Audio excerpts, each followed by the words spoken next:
Hello बच्चों, कैसे हैं आप सभी। बच्चों, आज इस वीडियो के माध्यम से हम हजारी प्रसाद द्विवेदी जी के निबंध क्या निराश हुआ जाए के प्रश्न उत्तर करेंगे।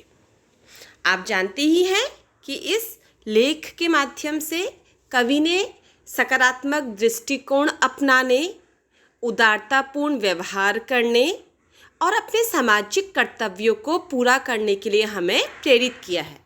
तो चलिए बिना समय बर्बाद किए हम इस लेख के, इस निबंध के प्रश्न उत्तर करते हैं। तो बच्चों, पहला प्रश्न है कि लेखक ने स्वीकार किया है कि लोगों ने उन्हें भी धोखा दिया है, फिर भी वह निराश नहीं है। आपके विचार से इस बात का क्या कारण हो सकता है। देखो, हर एक व्यक्ति के जीवन में कभी ना कभी वह किसी अन्य व्यक्ति से धोखा खाता ही खाता है, और ये धोखे जो हमें किसी और के द्वारा दिए जाते हैं, ये हमारे जीवन में हमारे सीखने के लिए एक कड़ी होती हैं। ठीक है, तो लेखक कह रहे हैं कि हाँ, उन्होंने भी धोखा खाया है, और लेकिन फिर भी वो निराश नहीं है, वो दुखी नहीं है कि उन्होंने धोखा खाया है, क्योंकि इस धोखे से उन्होंने बहुत कुछ सीखा है। तो हमसे पूछा जा रहा है कि आपके विचार से इस बात का क्या कारण हो सकता है। तो देखो, आपको समझ में आ गया होगा कि मैं आपको क्या कहना चाह रही हूँ कि हम अपनी असफलताओं से सीखते हैं। हमें कोई धोखा दे तो हम सीखते हैं, हम अपनी गलतियों से सीखते हैं। तो यदि हमें सीखने की क्षमता है तो ये धोखा, असफलता, गलती नहीं मानी जाएगी, क्योंकि हमने इससे कुछ लर्न किया है, कुछ सीखा है। ठीक है, तो लेखक भी कह रहे हैं कि उन्होंने अपने व्यक्तिगत अनुभवों का वर्णन करते हुए वो कह रहे हैं कि उन्हें भी कई बार धोखा मिला है, समाज के द्वारा, लोगों के द्वारा, और विश्वासघात भी उनके साथ हुआ है। ऐसा नहीं है कि विश्वासघात नहीं हुआ है, विश्वासघात भी हुआ है, धोखा भी हुआ है, पर वो कह रहे हैं कि अगर हम इन सिर्फ धोखों को, विश्वासघात को ही याद रखते रह जाएंगे, ज़िंदगी भर गांठ बांध के रख लेंगे अपने साथ, तो यह बहुत ही कष्टकारी होगा। और कष्टकारी कब होगा कि हम फिर दूसरे पर विश्वास नहीं कर पाएंगे। तो जो ऐसी घटनाएं होती हैं वो बहुत कम होती हैं, कभी कभार होती हैं, कुछ ही लोगों के द्वारा हमें दी जाती हैं। तो इसके लिए हम पूरे और अन्य लोगों पर विश्वास ना करें, ये उचित नहीं है। तो कवि यहाँ पर कह रहे हैं कि हमें इन धोखों से सीख लेनी चाहिए, मन में निराशा का भाव उत्पन्न नहीं करना चाहिए, और हमें खुद को ही, अपने आप को ही मोटिवेट करना चाहिए कि हाँ, हमने गलती कर दी, अगली बार हम इस गलती से सबक लेंगे, या इस गलती का असर हम अपने दूसरे व्यक्ति और अपने जो हमारे रिश्ते हैं उस पर नहीं पड़ने देंगे। तो लेखक जो है वो कहते हैं कि गलती ही सिर्फ याद रखी जाए ये सही नहीं है, हमें जो हमारे साथ अच्छा हुआ होता है वो भी याद रखना चाहिए। तो लेखक ने यहाँ पर वही कुछ अच्छे पलों को हमें याद करवाया है, जैसे टिकट बाबू ने के द्वारा बचे हुए पैसे लेखक को वापस करना, और जब बस खराब हो गई थी तो बस कंडक्टर के द्वारा दूसरी बस का इंतज़ाम करना, और जो बस में एक छोटा सा बच्चा था जिसको दूध की ज़रूरत थी, उसके लिए दूध का इंतज़ाम करना। तो ऐसी कुछ घटनाएं हैं जो हमें ये विश्वास, जिससे हमें यह विश्वास हो जाता है कि समाज में जो मानवता है, प्रेम है, आपसी सहयोग है, वो कभी भी समाप्त नहीं होगा। चाहे कुछ लोग कितना ही धोखा दे, कितना ही विश्वासघात करें, पर वो संख्या बहुत कम लोगों की है जो ऐसा करते हैं।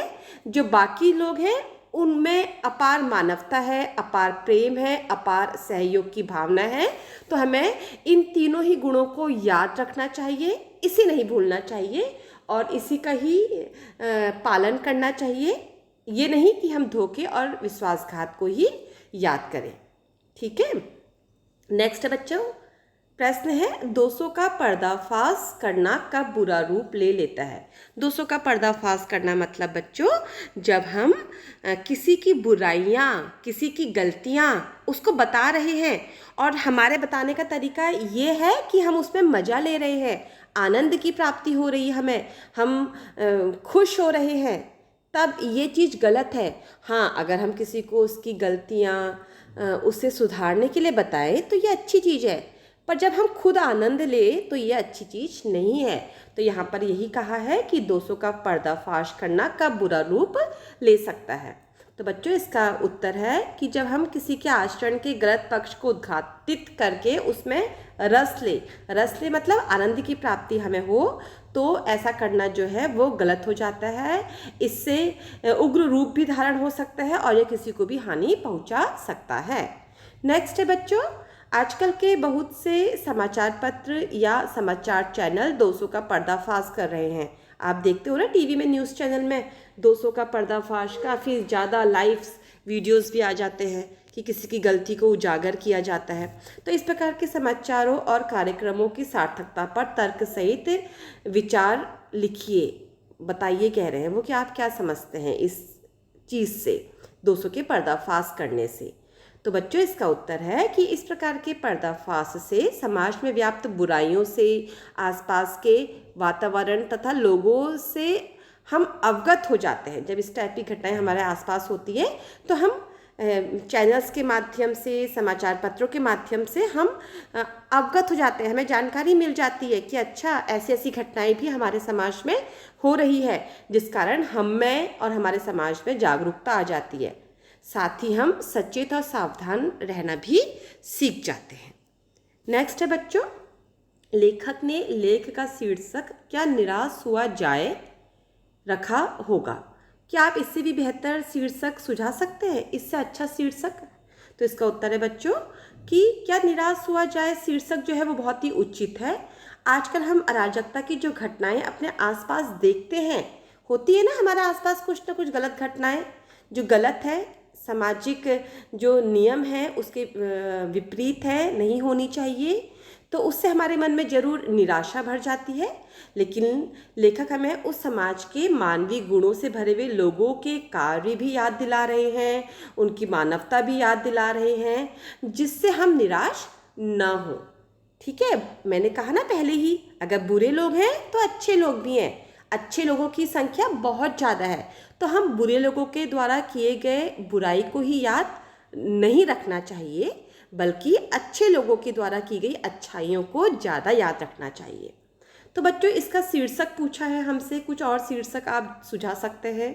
तो हाँ, एक शीर्षक और है कि हम निराशा से आशा भी इसका शीर्षक रख सकते थे, क्योंकि इसमें वही है कि गलत को ही याद नहीं रखना है, जो अच्छाई है उसको भी याद रखना है। नेक्स्ट है बच्चों क्वेश्चन नंबर 5, क्या निराश हुआ जाए मैं को के बाद यदि कोई विराम चिन्ह लगाने के लिए आपसे कहा जाए तो आप कौन सा लगाएंगे? तो बच्चों मैं तो ये जो प्रश्नवाचक है ये लगाऊंगी, क्योंकि इसमें जो बुराइयां हैं उसके बीच रहते हुए भी जीवन के प्रति जो सकारात्मक दृष्टिकोण है उसकी अहमियत को बताया गया है कि निराशा के बीच रहते हुए भी, बुराइयों के बीच रहते हुए भी जो हमारा दृष्टिकोण है वो सकारात्मक होना चाहिए। ये बहुत बड़ी चीज़ है बच्चों कि हमारा दृष्टिकोण हमेशा सकारात्मक होना चाहिए, हमें मानवता का भाव होना चाहिए, प्रेम का भाव होना चाहिए। ठीक है, नेक्स्ट है बच्चों क्वेश्चन नंबर 6, आदर्शों की बात करना तो बहुत आसान है पर उन पर चलना बहुत कठिन है। क्या आप इन बात से सहमत हैं? हाँ, मैं बिल्कुल इस बात से सहमत हूँ कि बातें करना तो बहुत आसान है किसी भी चीज़ के बारे में, पर उन बातों को अपने जीवन में धारण करना बहुत मुश्किल है। उसी प्रकार आदर्शों की राह पर चलना तो बिल्कुल आसान नहीं होता, कांटों भरी राह होती है आदर्शों की बच्चों। क्योंकि जब व्यक्ति आदर्श की राह पर चलता है तो उनके सामने अनेक तरह की कठिनाइयाँ आती हैं, अनेक लोग उनका विरोध करते हैं, कोई उनका साथ नहीं देता। तो असामाजिक तत्वों का अकेले सामना करना ये एक बहुत बड़ी बात है और इस काम को करना बहुत आसान काम नहीं है। तो जब भी हम कुछ ऐसा काम करने की सोचें जो आदर्शों के ओतप्रोत हो तो हमें ये चीज़ भी अपने दिमाग में रखनी चाहिए कि हमें इस कार्य में बाधा जरूर आएगी। तब हमें अपने व्यवहार को सकारात्मक दृष्टिकोण से इस तरह कार्य में लगाना चाहिए कि हम आराम से अपना काम कर पाएँ। जो असामाजिक तत्वों के द्वारा हमारे मार्ग में रुकावटें डाली जा रही हैं उसको भी हम बहुत अपने मृदु वाचन के द्वारा उसको भी हम दूर कर पाएँ, अपने व्यवहारिकता के द्वारा उसे भी हम दूर कर पाएँ। नेक्स्ट है बच्चों क्वेश्चन नंबर 7। अच्छा बच्चों ठीक है, इतने ही प्रश्न हैं बच्चों। तो चलिए, ये अच्छी बात है। तो अब आप इनके उत्तर अपनी कॉपी में कर लीजिएगा और मुझे ये ज़रूर बताइएगा कि आपको ये वीडियो कैसा लगा। और अगर आपको लगता है कि ये वीडियो आपके काम का है तो बच्चों मेरे चैनल को सब्सक्राइब ज़रूर कीजिएगा और इस वीडियो को लाइक और शेयर ज़रूर कीजिएगा। थैंक यू सो मच बच्चों।